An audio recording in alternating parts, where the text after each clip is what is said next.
Good morning, everyone.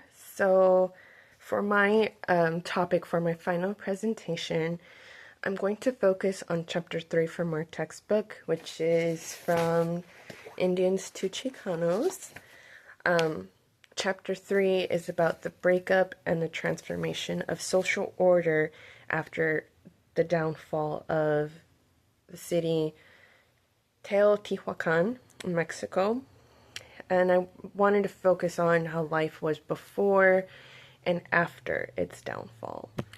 I chose this topic because I thought it was interesting to see how back then a structured society from what it looks like, how it was such a long time ago and how it just changed like that overnight. And I also liked how it talked about the pyramids and the artwork a little bit. And I just thought it was like a beautiful thing, but it's also very sad because, a lot of people died and, terrible things unfolded. So, Teotihuacan is one of the most significant archaeological sites in Mexico.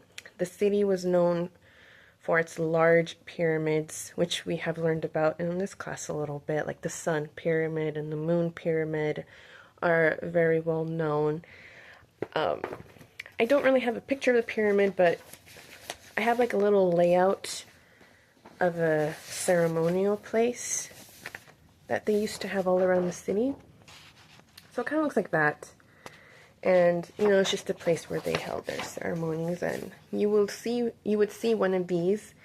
They're like little figurines or ornaments. But this one in particular is from the Pyramid of the Moon, which is this little guy right here. And then real quick, before I forget anything else, I just wanted to show, this is from my academic journal, actually, these pages.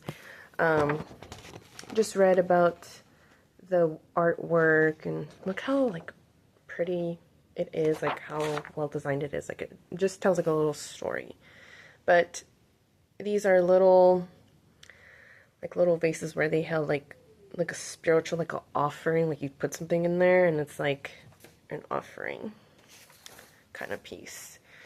And this is just other little random pieces of art, which I think it's very unique.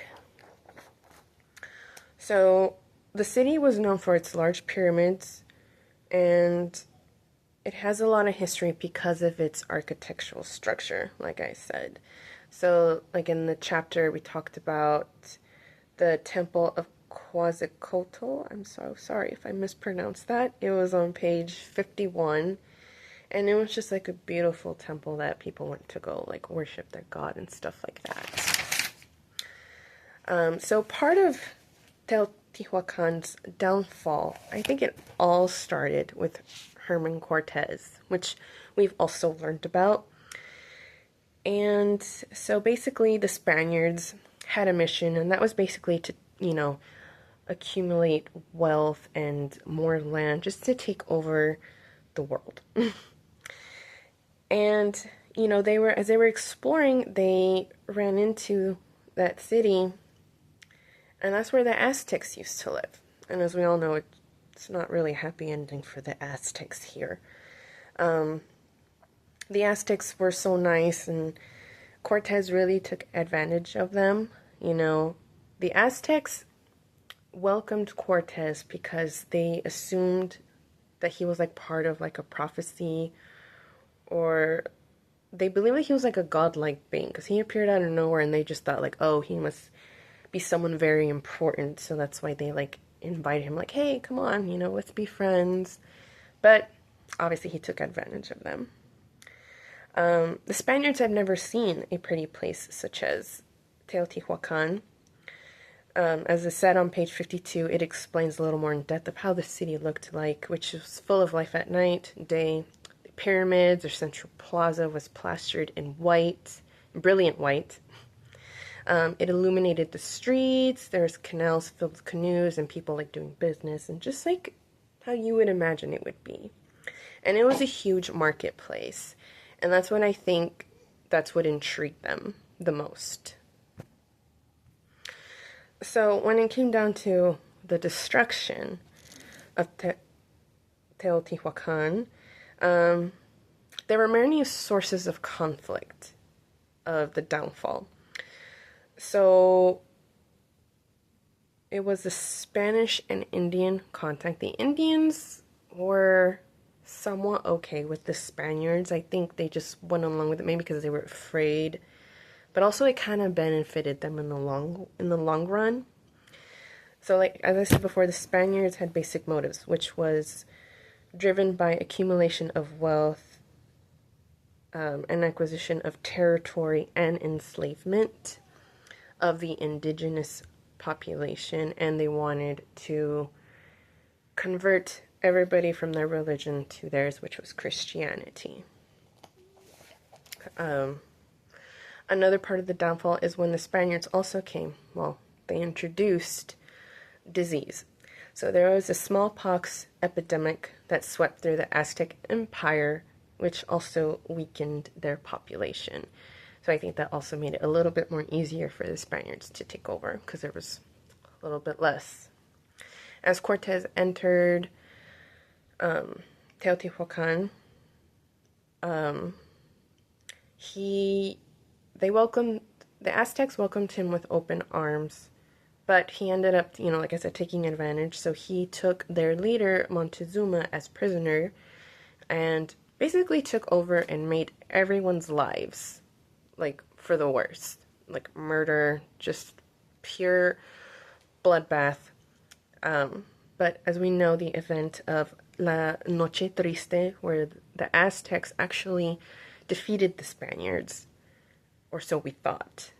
But that was not really the case. They won for a little bit, but the Spaniards regrouped, then came back and actually finished them off, which is very, very sad. And, I felt really bad for the Aztecs because, they were afraid the Spaniards had horses, and they've never seen anything like that before. So I can't imagine the fear that they must have gone through. On page 55, which was the Aztec defeat, which more into it. After the Spaniards realized that after taking down the Aztecs, that they held the power because of its factors, and it was easier to take over the rest of Teotihuacan because they had weapons, psychologically astutes, a diplomatic strategy, and a temporary alliance with other Indians around that area, which I think, they were too afraid. So I think they just went along with it, and some of them were easier to convince to convert to the Spaniards' way of life. So after that, the Aztec customs began to fade because of the Indians who helped Cortez. Again, same thing. It was just very hard for them to get through, and with the help of the Indians, it just made life harder. Following the downfall of Teotihuacan, in the year 1521, which is 20 years later, major Mesoamerican tribes were conquered.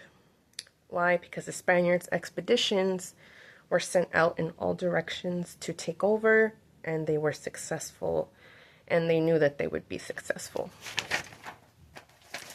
Okay. Land and religion, which was on page 56. It was another major conflict because of the issues that changed other areas of life. So basically, it was like back and forth where after the Spaniards defeated the Aztecs, they replaced their old beliefs with theirs, which led to destruction of the Aztec religious sites and practices, and they were suppressed. Other issues was changes in colonial practices, which is the big one, the adoption of Christianity. Spaniards imposed their religion to the indigenous. Another kind of like a big thing that convinced the indigenous to convert to Christianity was Juan Diego, who had the vision of the Virgin de Guadalupe, had told the rest of the natives about his vision, and that, it was like a miracle. So people were convinced, and that helped the conversion of Christianity. And it just made a remarkable advancement in the religion aspect. cultural and social changes were that the indigenous assimilated into Spanish culture, and land ownership was also changed to the Spaniards. I could go on and on, but that is like the main things that happened with the downfall, and that was the aftermath. Like we know today, like hardly any of these like old beliefs and how it was, not, it's destroyed, you know? We have what we have, whatever's left, and that's it. And that is really sad to see that happen to a civilization. But yes, that is it, and thank you for watching.